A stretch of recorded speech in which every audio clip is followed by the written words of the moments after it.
Thank you very much, ladies and gentlemen. It's a great pleasure to be here. I'll be brief. I've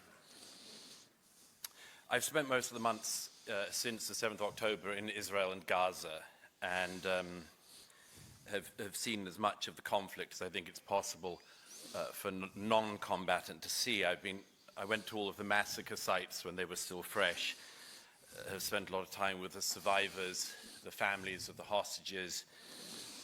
I've been in the morgues of Tel Aviv, where they're still trying to identify the dead. One young man's body was only identified yesterday. And think what it takes, what you have to do to a man to make his body unidentifiable for 8 months. One of the things that struck me most after the 7th of October was I was at one of the reunions of the Nova Party. And these are all young people who'd seen their friends raped and murdered in front of them. One young man, a survivor, showed me footage from his phone, and it included footage of a young friend of his who didn't make it into his car and was lynched by a mob immediately afterwards. This young man, this survivor, said to me, "What would you do if this happened in your country?" And I thought, no, I didn't say, but it has. It has happened in my society, in my Europe, in my West. The scale may be different, but the terrorists are the same.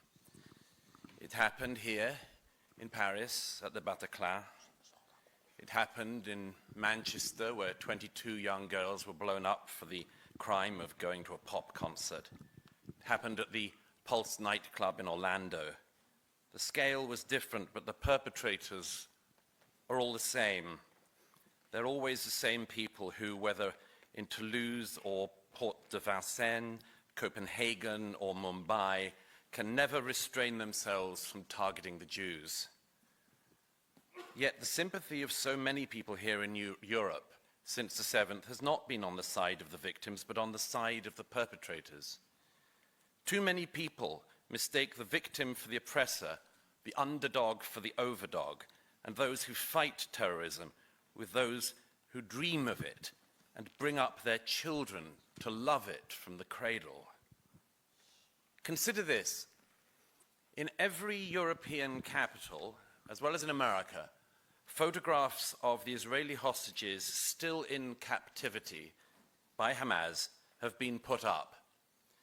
And in every city outside of Israel, they have been torn down.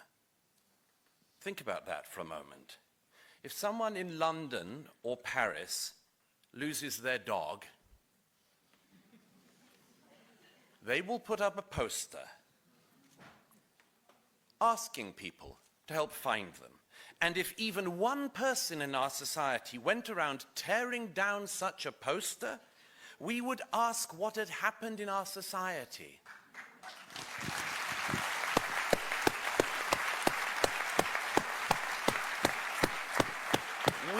We would ask why we were producing people so pathological. We would want to find the person and punish them. Yet when the missing are Jewish children, or Jewish women, or Jewish men, because there's no crime in being a man either. These posters are torn down. One of the relatives of the Bibas children held in captivity told me recently that he saw posters of his 1-year-old relative torn down in the center of Dublin. One other consideration. We have all for years heard the feminists issue a call on male sexual violence against women. Believe all women. But where was the solidarity? Where was the sympathy or even belief when the women were Jews? Bravo.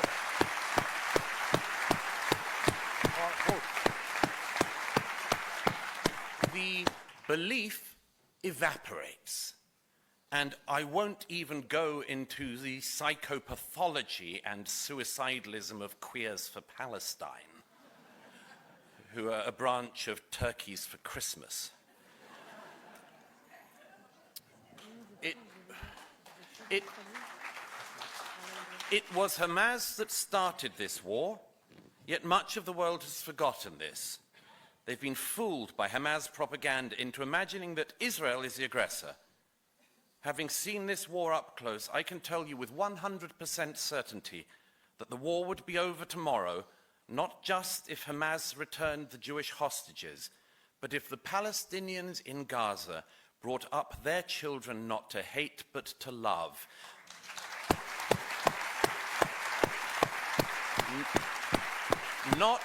Not to aspire to a cult of death, but to join Israel in a belief in life, not to believe in destroying a state, but to put their energies into building one.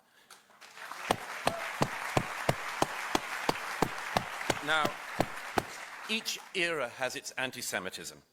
Anti-Semitism is famously a shape-shifting virus. Sometimes in the past, people hated Jews for their religion. Then you couldn't hate people for their religion, so people hated the Jews for their race. Then, when you weren't allowed to hate people for their race anymore, you could hate the Jews for having and defending a state. This is the eternal challenge for the Jewish people. Gregor von Retzori, among others, showed us this. It's their challenge to be hated for being poor and for being rich. For being integrated and for not integrating. For being stateless, remember, rootless cosmopolitans, and also to be hated for having a state. But this is not only a challenge for the Jews, it's a challenge for all of us. As Vasily Grossman wrote in the dead center of his masterpiece, Life and Fate, and I quote, "Anti-Semitism is always a means rather than an end. It is a measure of the contradictions yet to be resolved. It is a mirror for the failings of individuals, social structures, and state systems. Tell me what you accuse the Jews of. I'll tell you what you're guilty of." Bravo.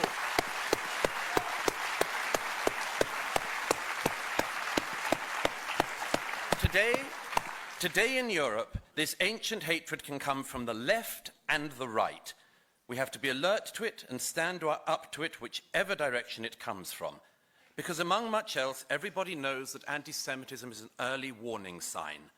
When a society starts to indulge in this lurid, paranoid fantasy, every other hatred comes next.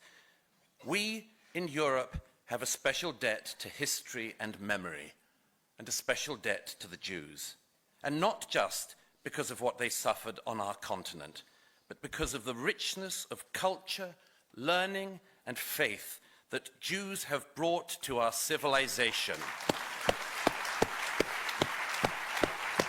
I say this at my most frank and deepest, at the deepest theological and philosophical levels. Our civilization could not exist without the Jewish people. But I want to end with one piece of good news. While much of Europe and the West, from the left, from the right, from the religious to the atheists, are indulging in this ancient hatred, Israel is showing another way. It's showing how Arab, Jew, Druze, Muslim, Christians, and others can live together and fight together. In recent months, I've met heroic Muslim doctors on the front line, heroic Druze fighters, among many others in Israel. As one brave young Druze fighter said to me recently, "I think Hamas hate us even more than they hate the Jews." Israel knows what it is fighting for. And it knows that it's fighting not just for its survival, but the survival of all of us. When Israel is attacked, it stands up for itself. When Israelis are most barbarously assaulted, they don't fidget and wonder what to do, they fight. Because, and I'll finish on this, whether in Spain in the 15th century, Europe in the 20th century, or the Arab world for many centuries, the situation of the Jews has always been at its most perilous when Jews are prominent and weak. Since a lack of prominence does not seem possible to the Jewish people, Thank God. That leaves only one option: prominent and strong. And it should be not only Israel that follows that model, but us too. Prominent, strong, united, and resolute.